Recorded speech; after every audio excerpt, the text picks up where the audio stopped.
I have a friend that I grew up with, and I got back in touch with during COVID because we lost touch. I used to live in Gloucester actually, and so did she. We were good friends. And we became friends again during COVID. And she said to me that she loved painting. And she said, I haven't painted anything for a long time, and you haven't written fiction for a long time because I've been writing non-fiction. And she said, you write me a story for Christmas and I'll paint you a picture. And so that's how I came to write the first part, Meg's story in Nun's Drift.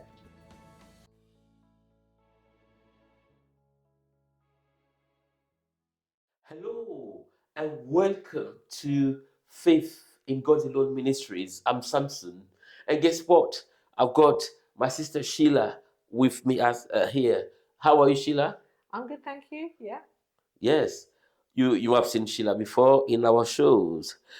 Sheila, we are here today because we want to talk about a book that you have written, and I've got this book here. It's called Nun's Drift. Four stories, one community. That's interesting, isn't it? So, if you don't mind, can you tell us what was the inspiration behind Nun's Drift? For the book itself, I have a friend that I grew up with, and I got back in touch with during COVID because we lost touch. I used to live in Gloucester actually, and so did she, and we were good friends. And we became friends again during COVID. And she said to me that she loved painting.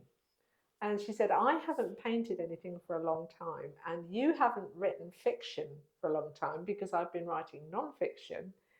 And she said, you write me a story for Christmas and I'll paint you a picture. And so that's how I came to write the first part, Meg's story in Nun's Drift. Yeah, so I wrote a short story for her. Yes. Okay. Can you tell us what is it about this book? Well, what those who will be writing, buying this book, yeah. what do they expect to find in it? Well, humour, but reality. It's four stories. It's set in a very English village. It's a little bit of a mysterious village because there's something of the very healing in this village, and it's about four people. But it starts with Meg, and Meg is 26, and she's had a pretty horrible experience in her life, and she goes to stay with her aunt, and she starts to heal from stuff that's happened to her. And the biggest thing with her is forgiveness, having to forgive herself actually, because one of her friends has gone missing and she blames herself. And so it's the first part is all about Meg and her finding forgiveness. The second part, because it's written from four different points of view, is another lady in no, actually, it's Barney. That's another character in the village, and he's got problems with running away and not actually facing up to problems. And the third person is Rosemary, and she's a lady she's a good Christian, but she has severe doubts. And the last the last section is Jason, who is a vicar, and he puts up a facade of a perfect life, but actually he's got a lot of anxiety. So it's about these four people and how they see each other and their perspectives over the year. Yeah. And you said that they are fictional characters. Yes. Yeah. Yes. All made up. So Sheila, can you tell us how the title Nun's Drift came to you? I was out with my friend Helen, and we went up to a traction engine kind of rally. I love the kind of steam rallies, and this was a long time ago actually. And it was in the middle of the countryside, and we pulled in, and I'm not sure if it was a road or a close, and the name Nun's Drift was there. So if you live there, that was the inspiration. And I said to her at the time, I'm going to write a book one day, and it's going to be called Nun's Drift, because something about that name just caught me. So, Yes. so that's how the name came to be. Yes. Wow. Were there specific events, experiences, or themes in your life that shaped this collection? Yes, I would say so. I think with Meg, it was a story, obviously, that I wrote for my friend, that was about someone who needed healing and forgiveness. And for me, forgiveness has been a huge part of my coming to Christ, because, you know, we all need to forgive and to forgive ourselves as well. And we forget that when we forgive other people, we've also got to forgive ourselves. So that shaped that part of the story. But then the characters seemed to take life, you know, and I thought, okay, let's write something from 4 different points of view over 4 seasons. And Barney has been a character. He was one who keeps running away. That's been in my mind since I was about 14. Really? I first wrote about this character when I was 14. So again, how we don't always face up to our problems and we keep on moving rather than facing them, I think it is something else that's always interested me. The third one, Rosemary, who has a lovely Christian life, but it's all a front, because actually she's lost her faith and she's scared to admit she's lost her faith and she has severe doubts. So that again is something that I think is very relevant, because I think sometimes Christians do go through periods of doubt.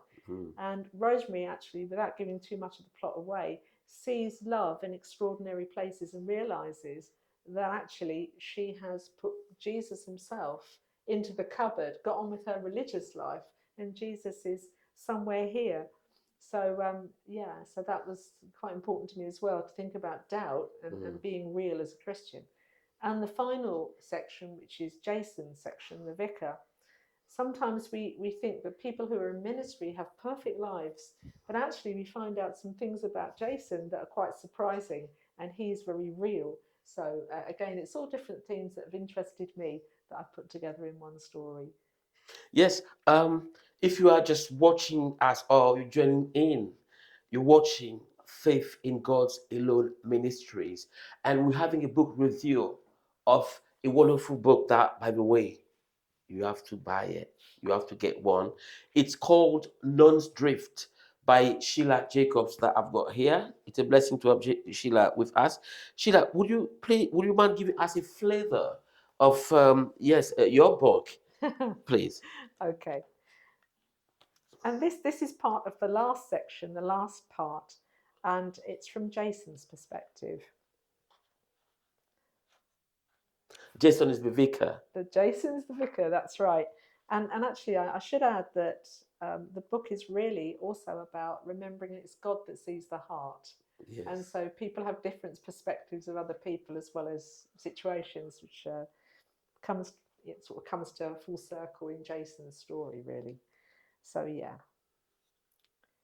The village looks beautiful from this vantage point.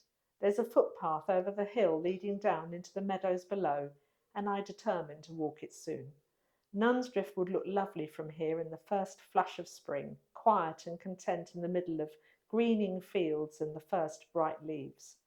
For some reason, I wouldn't expect Ali to be so poetic, but she's describing buttercups that smother the hill in late April and the abundance of wild white violets and where they can be found. She tells me that the name of this place is Chosen Hill. Chosen. I don't want to move on, and Ali must realise that, because she doesn't move either. It's perfect, I say at last, like a picture. Yes, the village looks different further away. Then she observes, sometimes people are better from a distance, don't you think so? Well, they get messier close up. Silence descends and it suddenly feels sacred. From here, St. Saviour's on the opposite hill looks so far away, but it isn't really. It's just some fields and a couple of streets off. God's not as far away as we think. I feel him speak in the quiet. Sometimes it's about getting a fresh perspective, just looking at things from a different point of view.